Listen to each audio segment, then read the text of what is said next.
So the poster child for a failed rebuild in the NHL is the Buffalo Sabres. Recently, Don Maloney has alluded to the failure in Buffalo being a reason top ownership management doesn't want to fully rebuild the Flames. Even before this past tumultuous week, though, amongst Flames fans who desire to rebuild and Flames fans who were before more hesitant to rebuild, a common kind of sarcastic comment that would be made would be to say, look at Buffalo.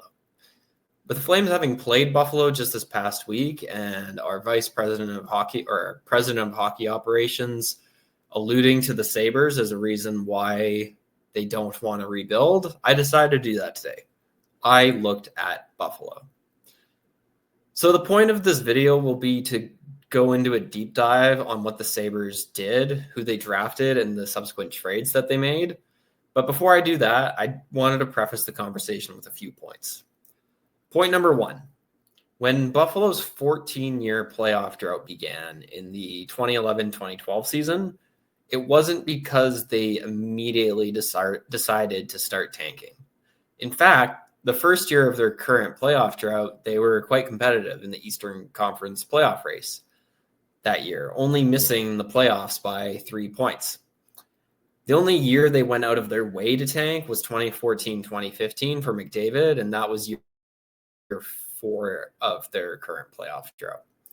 But the first 4 years of Buffalo's playoff drought looked like this. In year 1, they were 9th in the East. Year 2, they were 12th in the East. Year 3 is when it really bottomed out and they were 16th in the East. And then in year 4, they were 16th in the East again once they actively were tanking. Compare this to the Flames' current playoff drought, and year 1, the Flames missing the playoffs, they finished 9th in the West. Year 2, they were 11th in the West.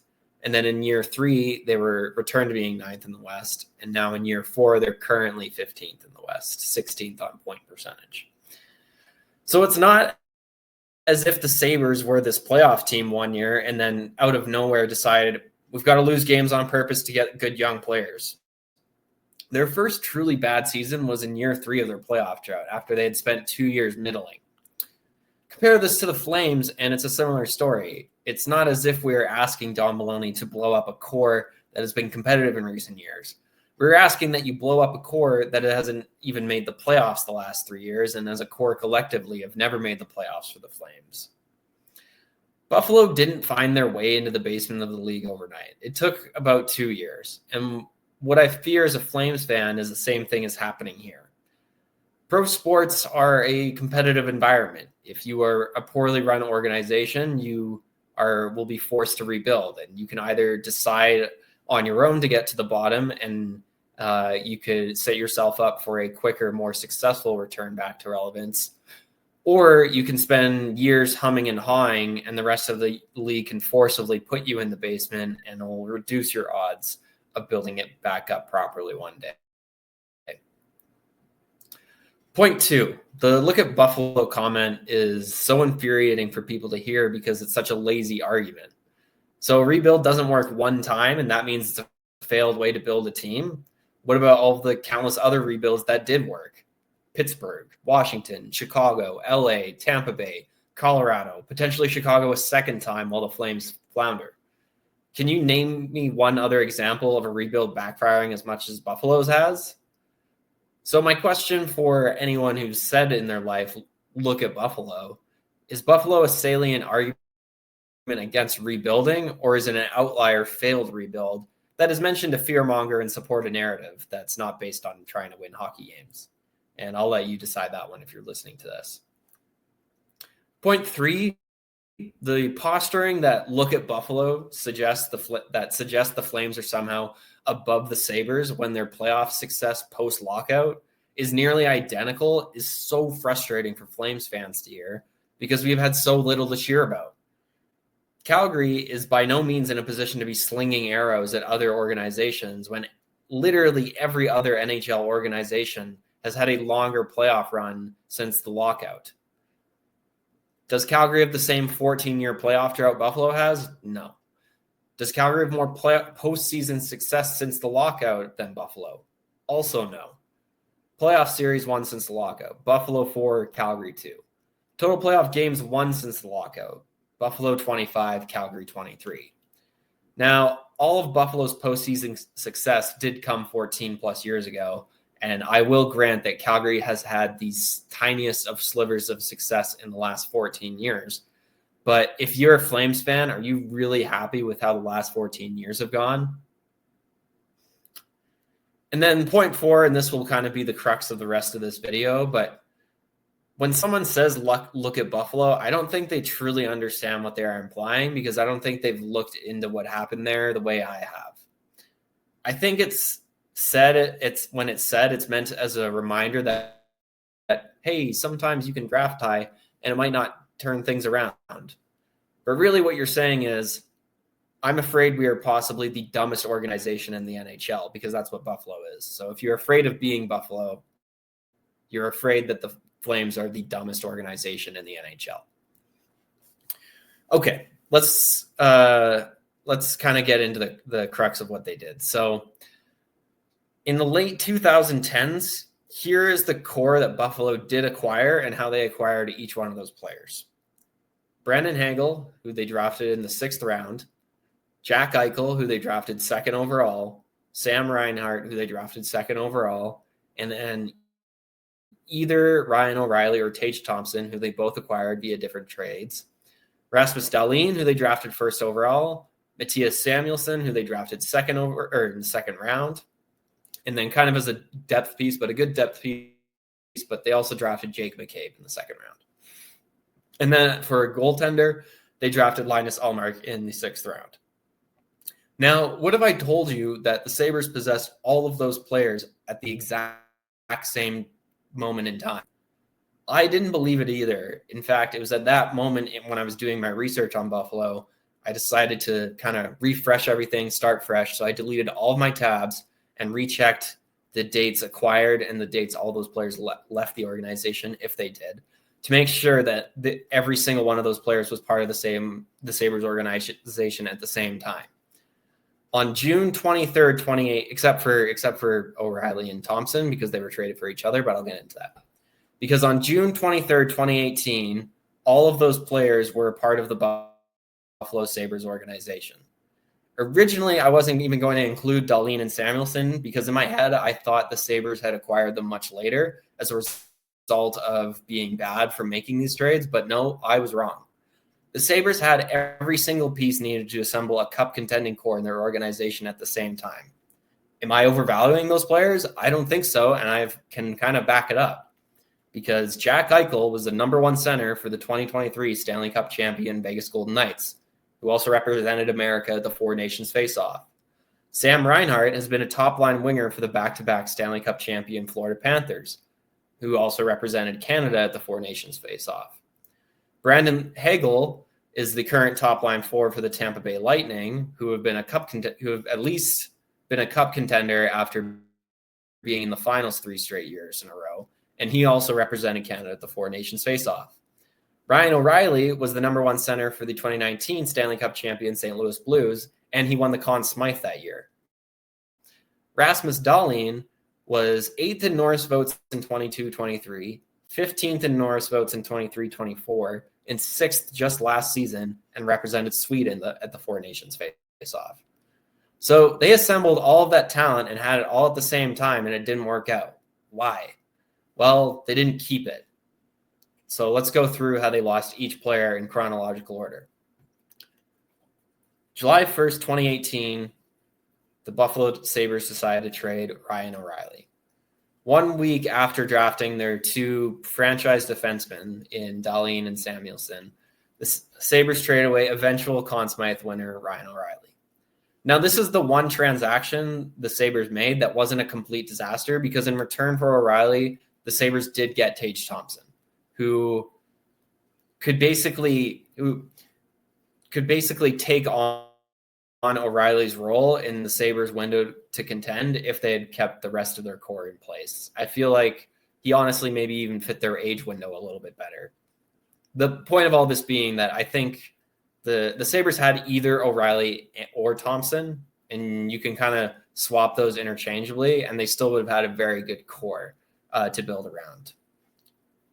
For example, if we do that, if we swap Thompson for O'Reilly, the Sabres could have had a core of Brandon Hagel, Jack Eichel, Sam Reinhart, Tage Thompson, Rasmus Dahlin, and Mattias Samuelsson. From July 1st, 2018 to July 24th, 2021, all 6 of those players were in their organization at the same time. Now, something happened before July 24th, 2021 that we need to talk about. This is a bit of a side story. After being selected in the 6th round of the 2016 NHL draft, Brandon Hagel signed his entry-level contract on October 30th, 2018. For a 6th round pick to even get a pro contract is a huge accomplishment and a great draft win. The problem was he signed that contract with the Chicago Blackhawks. I would need someone closer to Buffalo to tell me why the Sabres never signed Hagel, because with hindsight, it's an absolutely disastrous move. Buffalo lost what could have been a core forward piece of their team at the age of 20 for nothing. Literally nothing. So in my mind, the Sabres very easily could have had this core of Hagel, Eichel, Reinhart, Thompson, Dahlin, all playing in the NHL for three seasons. Those seasons without Hagel in real life, this is what happened. In 18-19, the Sabres finished 13th in the East, 22 points shy of a playoff spot. In 1920, they finished 13th again, 1 point shy of qualifying for the COVID bubble. And then in the 2021 COVID bubble season, they finished 8th in the NHL stacked East Division, and that was also the year that Jack Eichel got hurt. Those aren't great results. I won't lie. They don't show a ton of promise. But as a result of just those 3 years, the Sabres decided that this new young core was not working, and they decided to make some changes. They also decided to alienate the future of their franchise by not allowing him to get the surgery he wanted. That probably every other team would have been okay with, at least the smart ones, because Vegas was completely fine with it. But beyond playing medical chicken with your franchise number 1 center, the core I keep referencing was of the average age of 23 and a quarter year old in July of 2021. That's how old their most important players were, and they decided, you haven't made the playoffs yet? Not good enough. We're restarting. Again, I would need a Sabres fan to chime in here, because it's pretty easy with the benefit of hindsight to say, oh yeah, they should have just hung on to them and they cut bait too early. But I mean, they should have hung on to those guys and they cut bait too early. And this is where I want to talk about the Flames for a second before we continue on, because this is why the new building terrifies me, because I'm afraid it will cause a lack of patience similar to the lack of patience the Sabres showed. As I said before, and I'll say countless times again, I believe the Flames being competitive in the first year of the new building isn't a goal, it's a deadline. If the team sucks that year, regardless of what the makeup of the team is, I'm terrified that our owner is going to throw a temper tantrum and heads will roll, regardless of what the future looks like. Let's fast forward for a minute here and make a couple of assumptions for argument's sake.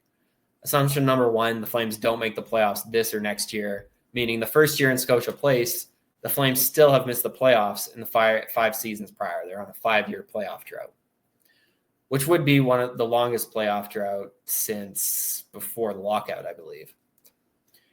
The future of the franchise in year 1, the core that will be built around, will consist of Zane, who will be 21 at the time, whoever they draft this year, who will be 19 at the time, Matt Vaygridden, who will be 21 at the time, and Cole Reshny, who will be 20 at the time.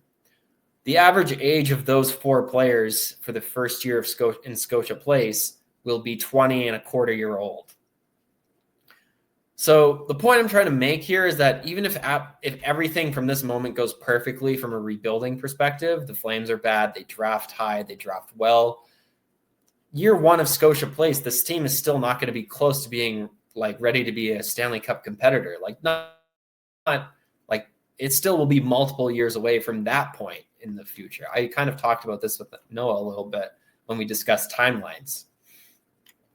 And so if that plays out the way I suspect it will, then management and top ownership will be forced with the choice to go one of 2 directions. They can continue to be patient, although I think giving more time to a core of guys all younger than 21 isn't really asking for too much patience, but I digress. They can choose to either be patient or they can go back to their old ways, spend a lot of money and capital on players past their prime with the hope of squeaking into the playoffs and not doing a whole lot after that. That's my fear. Back to the Sabres. The summer of 2021 was when shit really started to hit the fan in Buffalo. First, on July 24th, the Sabres traded 25-year-old Sam Reinhart to the Panthers for Devin Levi, who was supposed to be their franchise goalie and has not turned out to be, and a 2022 first-round pick that they would eventually use to select Yuri Kulich at 28th overall. 4 days after the Sam Reinhart trade, Linus Ullmark left Buffalo in free agency to sign with the Boston Bruins, where he would go on to win a Vezina Trophy 2 years later. And then 2 years after that would lead Ottawa back to the playoffs to end the Senators' playoff drought. Then, after some consternation with Jack Eichel over his desired surgery to heal his own body, on November 4th, 2021, the Sabres decided to trade him to the Golden Knights for Alex Tuch, Peyton Krebs, a first and a second. The first they used to select Noah Ostlund. I don't even know who that is. And the second pick they used to trade away to acquire career fourth liner Jordan Greenway. So the Sabres traded away two eventual Stanley Cup core pieces for two other teams in Eichel and Reinhart for six middle-of-the-road NHLers and lost a Vezina winning goaltender for nothing. That's what Buffalo is, and that's why they are where they are right now.